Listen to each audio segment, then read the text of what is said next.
Ferrari at breakfast. Call 0345 6060 973. 10 minutes before 8 is the time. Let's come back to our conversation then about the heat wave. You don't need reminding, this country now facing 2 days of extraordinarily hot weather. So what is the advice? Let's turn to Conservative MP and Cabinet Office Minister Kit Malthouse, who joins us now. Good to have you on, sir. What are you urging people, my listeners, to do in this heat? Good morning.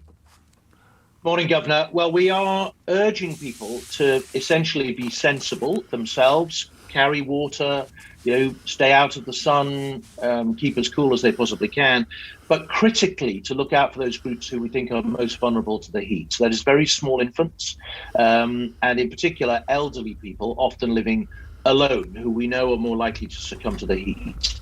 And that people should do the neighbourly thing, and possibly knock on the door, check they're okay, they've got access to water, that they're keeping themselves cool and looking after themselves, and hopefully we'll get through things in good shape. In particular, though, also we're asking people to just be aware that there's likely to be disruption on the transport network, and that's going to impact their ability, some of them, to get to work. Now, obviously, those people who have to go to work will need to travel.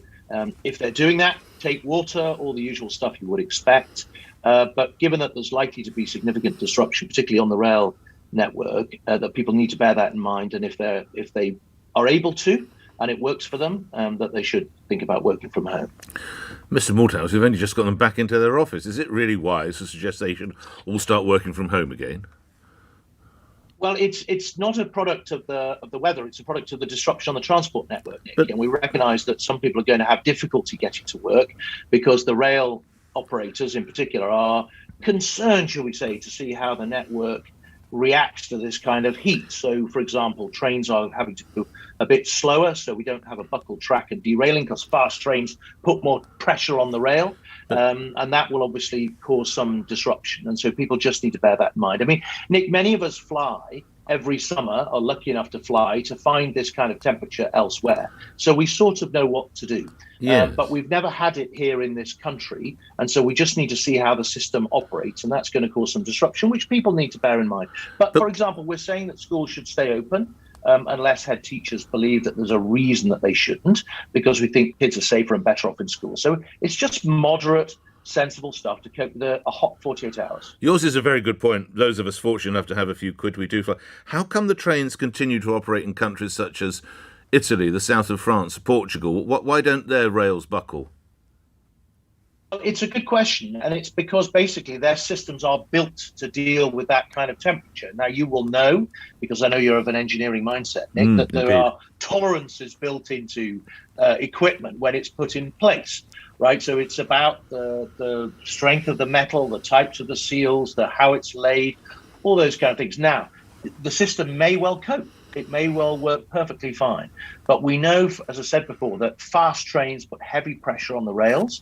And that, if you look at somewhere like southern Italy, where they have that kind of heavy temperature, the trains don't go possibly quite as fast as they do in the UK. So it's those kind of adaptations that we need to learn about in the next 48 hours, and all just be sensible and stay safe.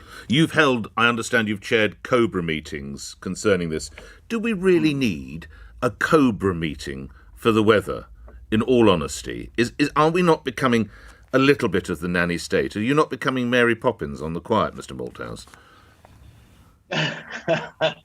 No, look, Nick, a spoonful of sugar makes the medicine go. No, COBRA. What COBRA does is coordinate work across the whole of government, and just make sure that we are prepared and that we are then able to communicate a sensible public safety message out to the British public. Now, COBRA it's been called an emergency meeting. It's not necessarily dealing with an emergency. It's dealing with a period of concern where we need to make sure that the government is just stood up and ready.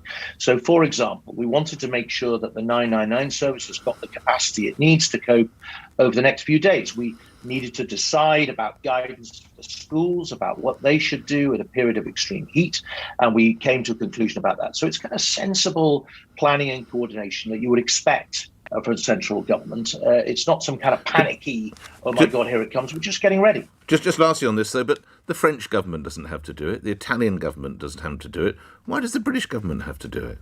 Well, as I say, the Italians are more used to this kind of weather, and we are not. The French, however, are not used to this kind of weather. And as you will remember, well, the south of back France, back in 2003, they did have an 8-day heat wave of 40 degrees plus. And sadly, thousands and thousands of elderly people did die. I think from memory, something like 14,000. And so, we learn from that. We're not used to this kind of heat. And we just need to make sure that we are sensible and moderate and take care during the next 48 hours. The cooler air, we are told, will be here on Wednesday, and it'll be a period where we learn, but we just have to work together to get through it in good shape. Lastly on this, then, the Prime Minister under attack for not attending Cobra meetings. Do you think he's guilty there? Should he have been at those meetings instead of, I understand, inviting friends and family to Chequers this weekend? No, Nick, it's literally my job to chair Cobra. The Civil Contingency Secretariat sits in my department, and I briefed him personally yesterday morning at about 8 o'clock, just so that he could be clear that I'd done my job and that we were all stood up and ready. So I think it's a very unfair criticism. He appoints Secretary of State to do this kind of work, and that's what I've been doing. OK. Can we talk about the state of the Conservative Party at the moment? You will have obviously, if you've had an opportunity to tune in to see some of your colleagues who want to lead the party, do you not think, broadly speaking, this is doing a bit of damage to the Conservative reputation, seeing 5 colleagues of yours fighting it out like this on primetime TV? Well, I'm not sure that it is, Nick. I mean, this is what you want in any democracy, is a kind of vigorous exchange of ideas before you unite around a particular position and a particular person. We're looking for the leader of a G7 nation. The Conservative Party is a standing coalition where there's a wider view of policy in a particularly difficult moment for the country. So there should be no surprise that there's a vigorous exchange of ideas. I would imagine that you and James O'Brien have vigorous exchanges of ideas before you unite behind the LBC brand and promote your station. And the same is true with the Conservative Party. We're a family. Yes, indeed. We don't do it on network TV, of course, Mr. Malthouse. This is the difference.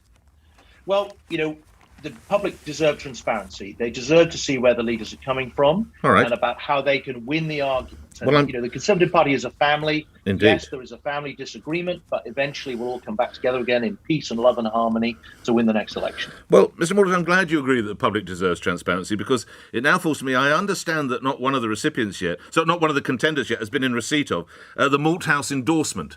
So now is the opportunity to find out who will be gaining. We remember the Malthouse Accord, which didn't quite get us over the hill a couple of years ago, but the Malthouse endorsement, to whom, which is the lucky recipient? Get Malthouse.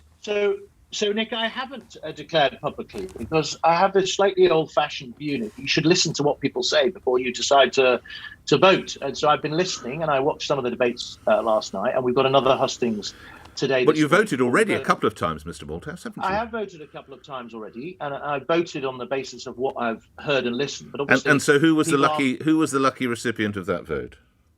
It's a secret ballot, Nick. I'm not revealing at the moment. I have to tell you, in all honesty, I've got my head in dealing with these civil contingencies at the moment, and I'm listening. But has it been the same person both times who's got your vote? Nick, it's a secret ballot. I can't possibly. I've got body. I'm going to read you 5 names. I've got the finest body language experts in the world watching this video. Nick, here come those names: Tom Tugendhat, Kemi Badenoch, Penny Mordaunt, Rishi Sunak, Liz Truss. No, he's like a poker player. He's not moved an iota, not at all. Fine Conservatives all. Nick, when we vote, we're not even allowed to take our mobile phones in when we vote, so that we can't photograph our ballot paper to prove how we vote. It's a secret ballot, Nick, and I have to respect that, I'm afraid. Good talking to you. Let's hope that your wise words ensure the country gets through this heat as well as they can. Kit Malthouse appearing here on LBC. Just coming up to 8 o'clock. News is next. On your radio, on Global Player, and Play LBC. leading Britain's conversation. This is LBC. From